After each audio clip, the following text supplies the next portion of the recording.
This is the Bates Bobcast, our weekly podcast where we take a look at the week that was in Bates athletics. My name is Aaron Morris, and this week we're taking a look back on the women's cross-country team's trip to the NCAA Championships with senior co-captain Jessica Wilson. Plus, the basketball, squash, and swimming programs got their seasons underway. That's coming up on the Bates Bobcast.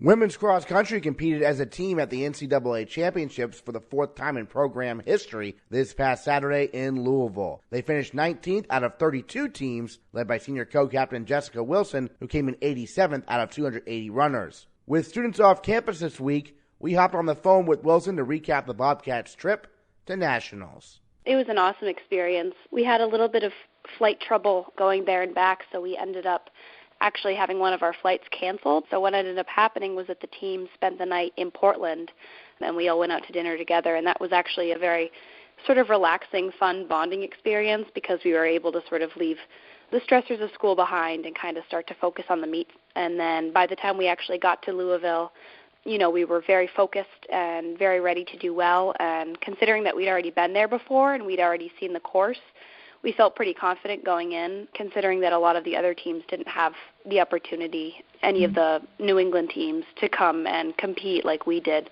in the fall earlier on. And so we felt pretty good about that going in. So once we got there, we were pretty focused on what we needed to do, and we were pretty excited for the opportunity. And so overall, I would say the experience went very well. I understand it was pretty cold there in the low 40s with some high winds. So how does that affect you as a runner when it's so windy like that?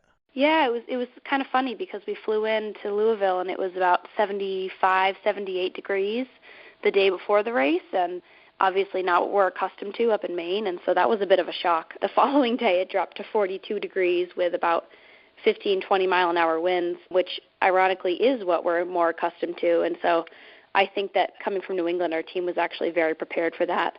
And basically all we did in the race that was different than normal was, we wore leggings and some warmer attire, some gloves, but I would say it really didn't affect us at all. I think if anything, it probably affected the Southern teams more since we were so accustomed to it. And then the season is a bit of a grind, right? So, obviously at the end of the year, everyone's pretty tired. Everyone's been training throughout the year. And so how as a captain, do you talk to your teammates about, being able to try to persevere through, trying to get through this last race?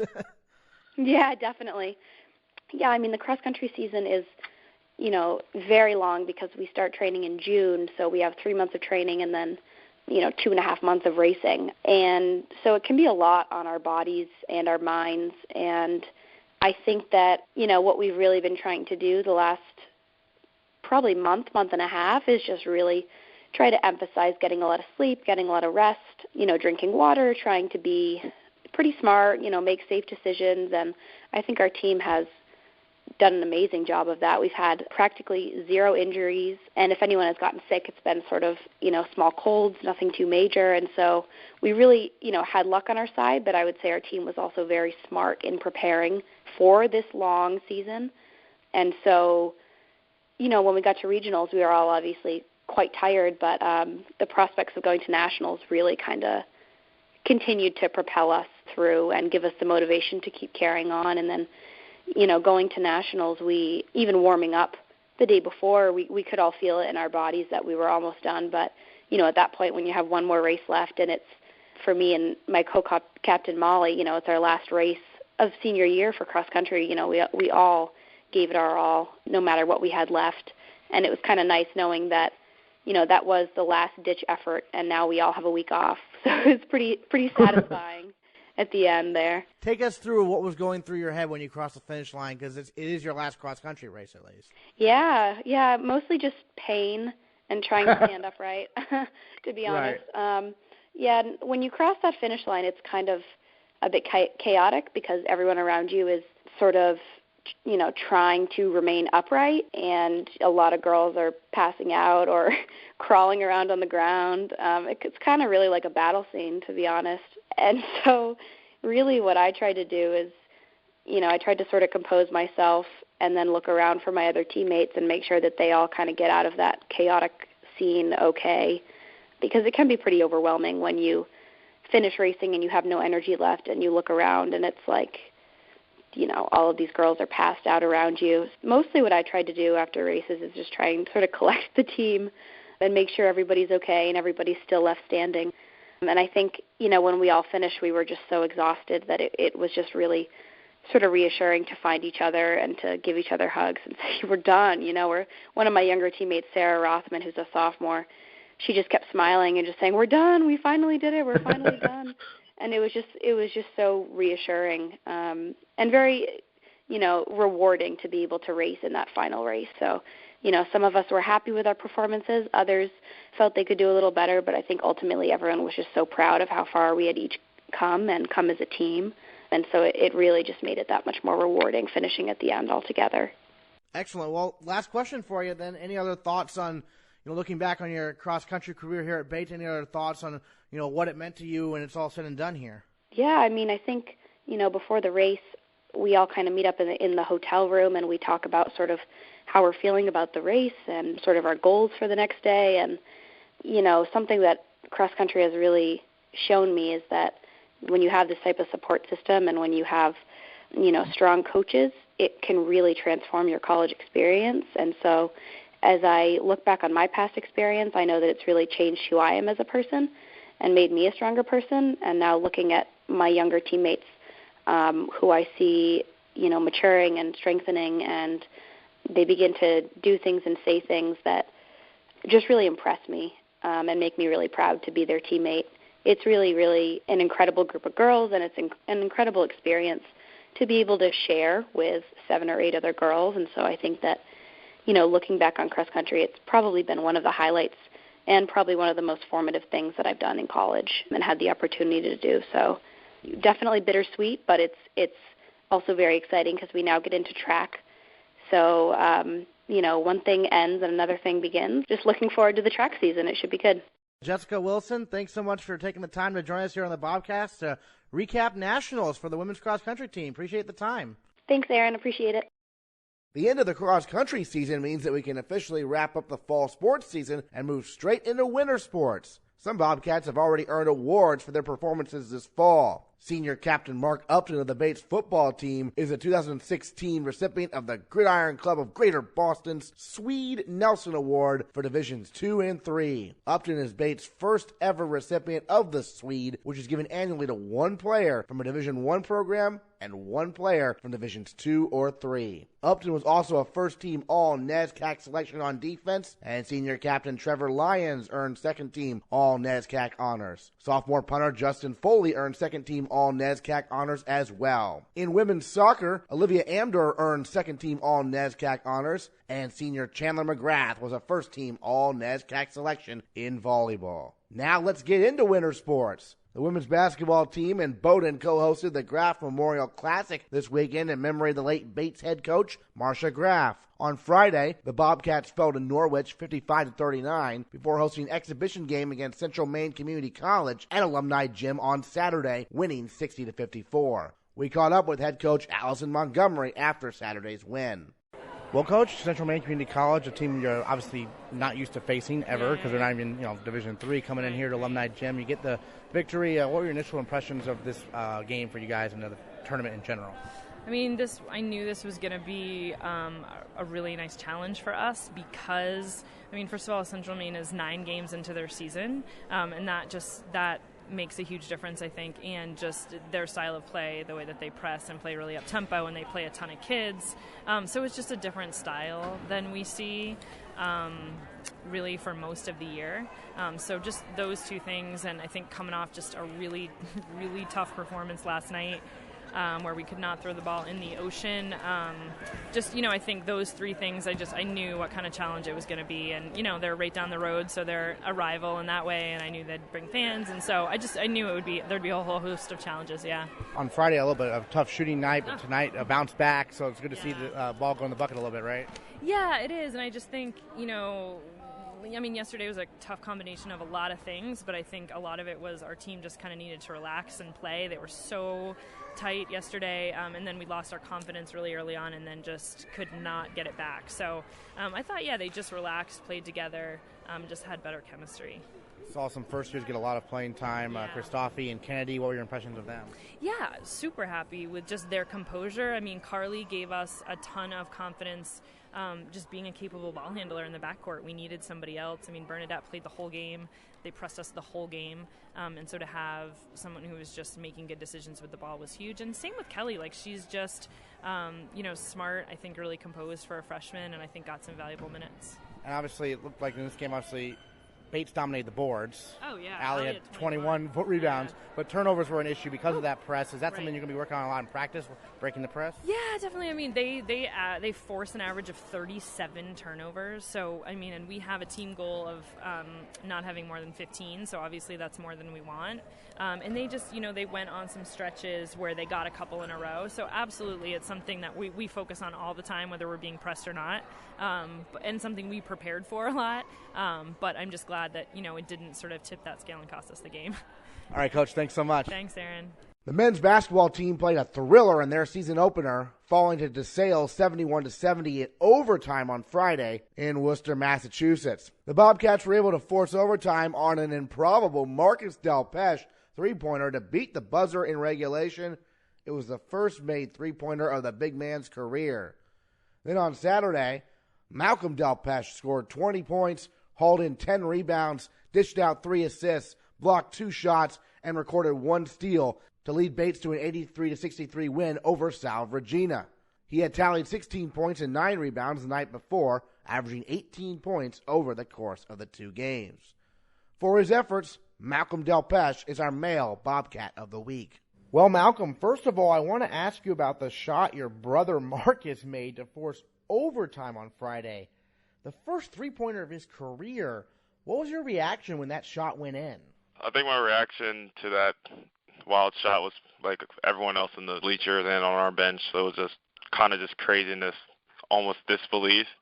I feel like we had a play set up, and it wasn't for Marcus to shoot, but he shot it, and he cashed out on it. So that was really, really just shocked.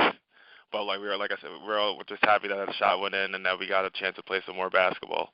The first game of the season ended up being a tough overtime loss, but you were able to bounce back the very next day with a nice victory. What do you guys talk about in terms of adjustments from one day to the next? I think the main thing that we talked about between those 2 games was just putting together a full 40 minutes. Obviously, the first half and for the first game, we didn't play as strong, but then we actually, in the second half, we held the team to 16 points or something like that, around 20 points compared to the first half where they score a lot more. So we just try to focus on putting together a full 40 minutes, which is what we, for the most part, were able to do in the second game, which ultimately led to our success. Just making sure we communicated. We were definitely playing a little bit slower and a little bit more tentative, and I feel like we were just getting outworked a little bit in the first half of the first game. But we definitely just emphasized just putting together a whole 40 minutes, which was really critical in our success for the second game. For you personally, last year the offense really ran through Mike Bornasian, and now he's graduated. So what do you see as your role this year on offense? I think for me, my main goal is to be more aggressive and we're looking to get the ball inside a lot more this year. So our coach and our team is relying on us, on me, not just myself, but me and my brother, as well to just really be able to produce on offense. So being able to maybe passing up some passes and looking to be more aggressive on offense, and making sure that we can put some points on the board. Like you said, obviously last year we played through Mike, but with the lineup that we have this year, we have to be willing to step up to the plate, and that's something that we're looking to do. And I think that we did a good job of this weekend. Yeah, this is the beginning of your senior season. What have you and Marcus talked about in terms of your goals for your last year as a Bates Bobcat? I have a couple personal goals, but definitely in general, just not leaving nothing in a holster. And I think that's just that's just a tribute to being a senior. I think that's something that most senior basketball players or athletes overall try to embody like whenever they're going into their final season of whatever sport that they may be playing, but really just like leaving nothing to chance and taking advantage and trying to make the biggest impact. Like we've always talked about how we've seen the worst and we've seen our best. Like we came coming from the Sweet 16 our sophomore year to like not even having a postseason last year. We definitely realized that we definitely are going to be a very impactful dynamic duo, like me and my twin, Marcus. We're going to be a very dynamic duo and very critical to the team. So we have to just embrace that and just making sure that we're able to produce whatever on offense and on defense or whatever facet we can be. So over the summer, you can't be coached by John, so what were you and your brother working on the most this off season? My brother was in Boston for the summer. I was in Delaware, but for myself specifically, I can say that something that I was really working on was mostly being in the weight room. I would definitely just live, if I wasn't working at my internship or helping around house or being with friends, I was in the weight room like at least every day over the summer. And then I was just working on post moves, definitely like trying to get a tighter, more comfortable feel on my hook shot, which I feel like I had a pretty good, especially in the second game. I feel like the shots were falling, and also working on my mid-range game a little bit, because I know that you have to something that's probably that I feel like has held me back in the past couple seasons, just being like kind of like a one-trick pony. So being able to diversify my game a little bit, obviously like sticking to my bread and butter, which has always been within the block. But if I could spread out the defense and become a threat beyond the block, then that's obviously valuable. And I feel like that's definitely helped a little bit in the past two games. The home opener for the men's basketball team is this Tuesday. The students are still on break, but when they do get back, Alumni Gym can get very loud. Tell us a little bit about that home court advantage you guys enjoy. Yeah, it gets very loud. That's one of the beauties of Alumni Gym. It's small. It may be one of the smaller gyms in the NESCAC, but it's also one of the most loudest and the most probably has the most energy. That's something that most others, like I think a lot of people agree. Like there's energy there that's not common for other schools, where you could other schools you may have a big gym, but if you're only getting like 200 people in a big gym, it's just not as loud. But if you get 70 people in Alumni, it sounds like you're at a concert. So it's a definitely different energy. Excellent. Well, Malcolm, thanks for taking the time to join us on the Bobcast, and congrats again on being our male Bobcat of the Week. All right, thank you. Appreciate it. The Bates squash programs hit the road for the start of their seasons this past weekend. The number 17 nationally ranked men's squash team dropped a match to number 1 Trinity on Saturday, but came back Sunday with a 9-0 victory over Connecticut College to begin their season 1-1. Meanwhile, the number 16 nationally ranked women's squash team took down Mount Holyoke 9-0 on Friday before falling 7-2 to number 3 Trinity on Saturday. Sophomores Katie Bull and Molly Brooks won matches at the number 7 and 8 positions respectively against the Bantams. Then Bates beat Connecticut College 8-1 on Sunday to start their year 2-1. Bull and Brooks are both 3-0 on the year, and for matching her win total from her first year on campus in the first week of her sophomore year, Katie Bull is our female Bobcat of the Week. First of all, Katie, last year you were thrown to the fire right away at the number 3 position. What was last year's experience like for you in your first year of collegiate squash? Last year was amazing. I loved playing high up on the ladder and got some great experience in playing against great players from every school, and I was so lucky to get to work with the other top players, Christina Alexeva and Vicky Arjun, coaching me every week. It was a great experience. Great. And then what made you come to Bates to play college squash? What was the biggest attraction to come up here to Maine? Well, I really wanted a good balance between academics and a serious squash program, and Bates has always had that image for me. And both of my parents also went to Bates, and my dad played squash here as well. And so it was almost a homecoming for me, which is great. That is pretty cool. So what did your dad tell you about his squash experience back in the day? Well, he transferred the program from being a club sport to a varsity team. So the development of the program itself has always been important for us. And growing up, it'd be an exciting weekend to come and get to watch the Bates teams play when they were near us in Boston, and so that's always been really exciting for me. Excellent. So this was kind of a no-brainer for you, right? I mean, you grew up watching these teams play, right? I mean, did you always envision yourself one day being a member of the Bates squash program? I did. It's been a dream come true to get to actually play.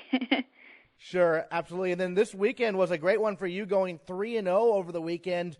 What did it mean to you to beat a player from Trinity? Because as someone who knows squash, you know Trinity with all their history and whatnot. What did that win in particular mean to you? Oh, that was crazy. It's been unbelievable to get to both, like, it's so exciting to just play Trinity and being at their home facility with so much excitement, and the whole team is always just so excited to play them, and everyone was playing very well. So both me and our number 8 Molly Brooks had great wins over the Trinity players. We were both just playing very well, and it really ups our level of play, which is great. I know last year, obviously, it was a great experience for you. In terms of the wins and losses, there was obviously some adjustment period for you, and so it must be nice to start this year with 3 straight victories, right? How did you maintain the positive attitude last year through some struggles initially, I guess? Well, last year I was so excited to play players of the caliber that I was up against, and every week, every day, just improving my game, playing with people who are better than me, and that just always kept me going. Now at the number 7 position, these first few matches so far, do you feel like it's a good fit for you so far? I mean, obviously everyone wants to play at the highest position possible, but it seems like you found a nice, comfortable fit so far this year. Yes, so coming in to this season with the experience from last year, I just feel like a much stronger competitor, and I'm ready to go in there and get some wins. With the extra knowledge I have of the game and confidence to play at the collegiate level, it's been a great fit so far. You know, looking forward this year, what are some of the goals the women's squash team has talked about in terms of what you all want to achieve this season? Aside from Trinity, we want to be the top team in the NESCAC and improve our performance at team nationals at the end of the season. And the whole team is working very hard. We have great leadership from our captains, Emma Dunn and Charlotte Cabot, leading us through practice every single day. We have some great new talent from the freshmen on the team, and it's looking very good for us so far. Excellent. Yeah, tell us about the captains. Obviously, Charlotte and Emma were both captains last year as well. What have you learned from them? So they've taken us through a great preseason training regimen. We've done some hard work in the gym, both lifting and running, some of the best preseason training that I've ever done. And we all feel very prepared and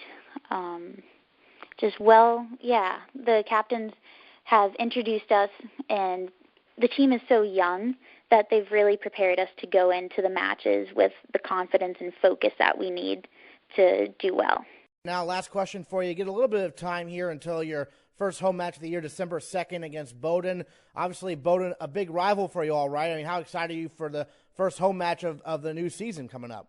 Oh, we're unbelievably excited. We just want to crush Bowdoin. Last year, we unfortunately were not able to beat them when we had our away match there early in the season. And so by the end of the season, we just had our energy focused to crush them, and we were able to. So we're coming into this season with a victory over them, and we just want to assert our victory over them again this time. Sounds like a plan. Katie, thanks so much for joining us here on the Bobcast, and congrats again on being our female Bobcat of the Week. Thank you very much.